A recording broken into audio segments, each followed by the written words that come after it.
வணக்கம். அதிமுக 2026 சட்டமன்ற தேர்தலில் போட்டியிட்டால் நிச்சயம் மிகப்பெரிய தோல்வியே தழுவும். எடப்பாடி பொதுச்செயலாளர் பதவியில் இருக்கும் வரை அதிமுகவின் நிரந்தர பொதுச்செயலாளர் பதவியில் ஜெயலலிதா அவர்கள் அமர்த்தப்பட்டார்.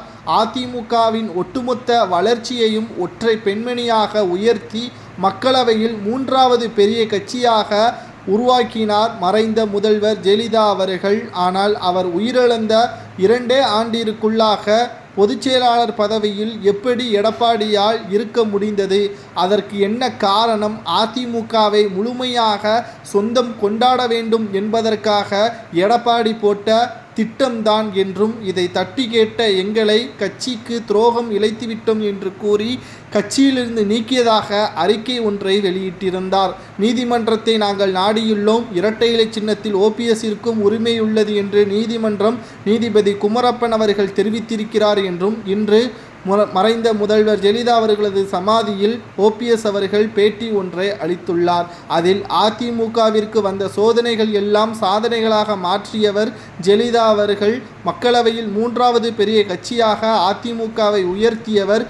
அவரின் தியாகத்திற்கு உச்சபட்ச பதவி வழங்கப்பட்டது. அதிமுகவின் நிரந்தர பொதுச்செயலாளர் ஜெயலலிதா என்றும், நிறைவேற்றப்பட்ட தீர்மானத்தை ரத்து செய்தவர் எடப்பாடிதான் என்றும், அவரது ஆத்மாதான் தற்பொழுது வரை அதிமுக தோல்விற்கு காரணமாக இருக்கிறது. துரோகியே கட்சியிலிருந்து நீக்க வேண்டும், பதவியிலிருந்து நீக்க வேண்டும் என்று மறைந்த முதல்வர் ஜெயலலிதா அவர்களது சமாதியில் ஓபிஎஸ் அவர்கள் பேட்டி ஒன்றையும் அளித்துள்ளார். தமிழக மக்கள் ஏற்றுக்கொள்ளாத தலைவராக தான் எடப்பாடி இருக்கிறார் என்றும், அவரை உட்கட்சிகளிலும் மதிக்கவில்லை, மக்களும் மதிக்கவில்லை என்றும் எடப்பாடி பழனிசாமி அவர்களுக்கு எதிராக ஓபிஎஸ் அவர்கள் கூறியுள்ளார். தொடர்ச்சியாக அதிமுகவில் பல்வேறு விமர்சனங்கள் வந்து கொண்டு இருப்பதால் அதிமுகவின் சரியான தலைவரை மீண்டும் ஒரு முறை மக்கள் மத்தியில் கொண்டு செல்ல வேண்டும் என்றால் அதற்கு ஒருங்கிணைந்த அதிமுக தான் இருக்க வேண்டும். பொதுச்செயலாளர் பதவியில் நானோ அல்லது எடப்பாடியோ சசிகலாவோ இருக்க முடியாது.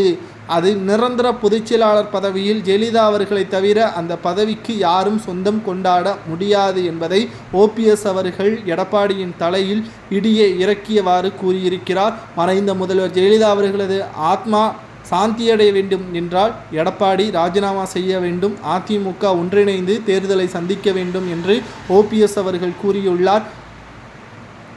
எடப்பாடி பழனிசாமி அவர்களுக்கு எதிராக எந்த எல்லைக்கு வேண்டுமானாலும் நான் செல்வேன் என்று ஓபிஎஸ் அவர்கள் அம்மா சமாதியில் பேசியிருப்பதால் தொண்டர்கள் மகிழ்ச்சியடைந்திருக்கிறார்கள். இதனால் எடப்பாடிக்கு மீண்டும் ஒரு சிக்கலாக பார்க்கப்படுகிறது.